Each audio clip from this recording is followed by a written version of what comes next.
اعوذ باللہ من الشیطان الرجیم بسم اللہ الرحمن الرحیم صلی اللہ علی محمد صلی اللہ علیہ وسلم۔ حسبنا اللہ و نعم الوکیل، حسبنا اللہ و نعم الوکیل، حسبنا اللہ و نعم الوکیل۔ یا اللہ یا رحمان یا رحیم، یا اللہ یا رحمان یا رحیم، یا اللہ یا رحمان یا رحیم، یا حی یا قیوم، یا حی یا قیوم، یا حی یا قیوم۔ اے میرے معبود، اے غفور الرحیم، ہم سب کے صغیرہ اور کبیرہ گناہوں کو معاف کر کے ہماری توبہ کو قبول فرما لے۔ یا اللہ، مسلمان دنیا میں جہاں کہیں بھی ہیں، دین کا بول بالا کر دینا۔ یا اللہ، کشمیر و فلسطین کے مسلمانوں کی غیب سے مدد فرمانا۔ یا اللہ، ان کی تکالیف دور کر دینا۔ یا اللہ، ان کے لیے آسانیاں پیدا فرمانا۔ آمین۔ یا اللہ پاک، ہماری اولادوں کو نیک اور صالحہ بنا دے، والدین کا فرما بردار بنا دے، ان کے نصیب اچھے کر، ان کے نصیب میں خوشیاں ہی خوشیاں لکھ دے۔ آمین۔ یا اللہ پاک، چلتے ہاتھ پیر سے اٹھانا، کبھی کسی کا محتاج نہیں کرنا۔ یا اللہ پاک، جو بھی بیمار ہیں، پریشان حال ہیں، اللہ پاک اپنے فضل سے، اپنے کرم سے، اللہ پاک ان کی بیماریوں کو شفا میں بدل دے، ان کی مشکلات کو آسانیوں میں بدل دے۔ آمین ثم آمین۔ صلی اللہ علی محمد صلی اللہ علیہ وسلم۔ عبادت کی روح حقیقی محبت خداوندی کو قرآن حکیم میں بہت زیادہ اہمیت کے ساتھ بیان کیا گیا ہے اور اسے ایمان کا لازمی تقاضا قرار دیا گیا ہے۔ ارشاد باری تعالیٰ ہے، سورہ بقرہ آیت نمبر 165۔ ترجمہ: اور جو لوگ ایمان لائے وہ سب سے زیادہ محبت اللہ سے کرتے ہیں۔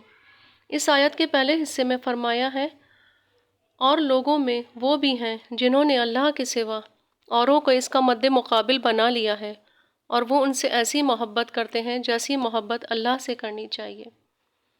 محب اللہ کا مفہوم ہے اللہ کی محبت کی طرح۔ اگر ہم غور کریں تو ہماری کیفیت اس سے بھی بدتر ہے، کیونکہ ہم نے اللہ کو چھوڑ کر دوسری ہستیوں اور نظریات کو اللہ جیسا نہیں بلکہ اللہ سے بھی زیادہ محبوب بنا لیا ہے۔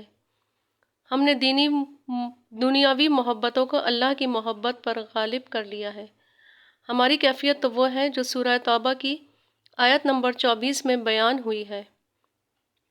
ترجمہ: کہہ دیجئے، اے نبی صلی اللہ علیہ وآلہ وسلم، اگر تمہارے باپ دادا اور تمہارے بیٹے اور تمہارے بھائی اور تمہاری بیویاں اور تمہارے رشتہ دار اور وہ مال جو تم نے محنت سے کمائے ہیں اور وہ تجارت جس میں خسارے سے تم ڈرتے ہو اور وہ گھر جو تمہیں پسند ہیں، اگر تمہیں زیادہ محبوب ہیں اللہ سے اور اس کے رسول صلی اللہ علیہ وآلہ وسلم سے اور اس کی راہ میں جہاد سے، تو انتظار کرو یہاں تک کہ لے آئے اللہ اپنا فیصلہ، یعنی تمہاری موت، اور اللہ ایسے نافرمانوں کو ہدایت نہیں دیا کرتا۔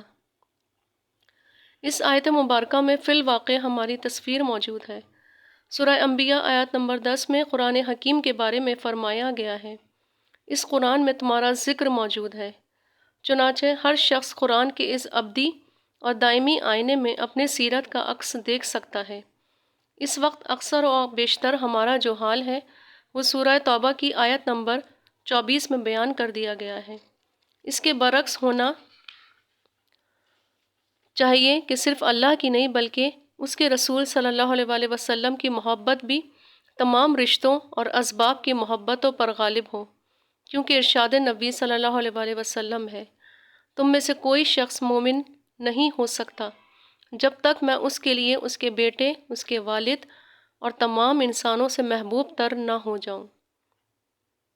الحمدللہ، قرآن و حدیث کی روشنی میں عبادت رب کا حقیقی مفہوم ہم پر واضح ہو گیا ہے۔ ضرورت اس بات کی ہے کہ عبادت رب کے اس تصور کو عام کیا جائے۔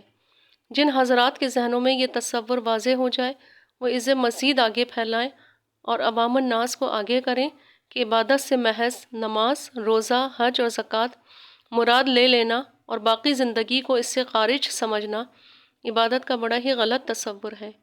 عبادت تو اصلاً یہ ہے کہ انفرادی اور اجتماعی سطح پہ پوری زندگی اللہ کی اطاعت میں بسر ہو اور زندگی کا کوئی گوشہ اس سے آزاد نہ رہے۔ نہ صرف یہ کہ ہماری گھر کی زندگی اور بازار کی زندگی اللہ کی کامل اطاعت کا نمونہ نظر آئے، بلکہ قومی اور ریاستی سطح کے تمام ادارے اور حکومت کے تمام شعبے جب تک قانون خداوندی کے پابند نہ ہو جائیں، اس وقت تک عبادت کا حقیقی تقاضا ادا نہیں ہوتا۔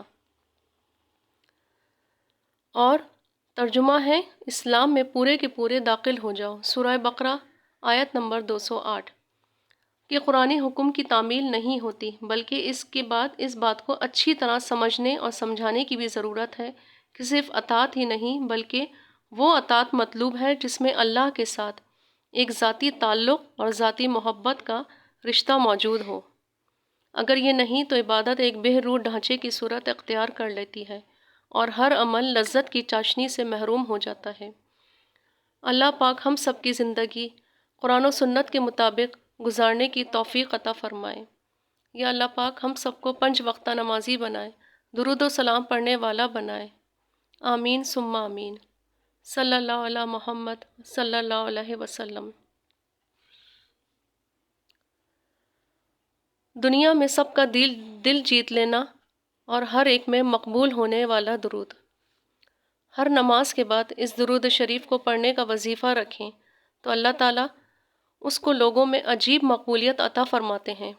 اسی طرح کسی حاکم، اہل اقتدار یا ظالم سے واسطہ پڑ جائے تو 7 مرتبہ پڑھ کر کسی خوشبو پہ دم کر کے چہرے اور لباس میں مل لیں۔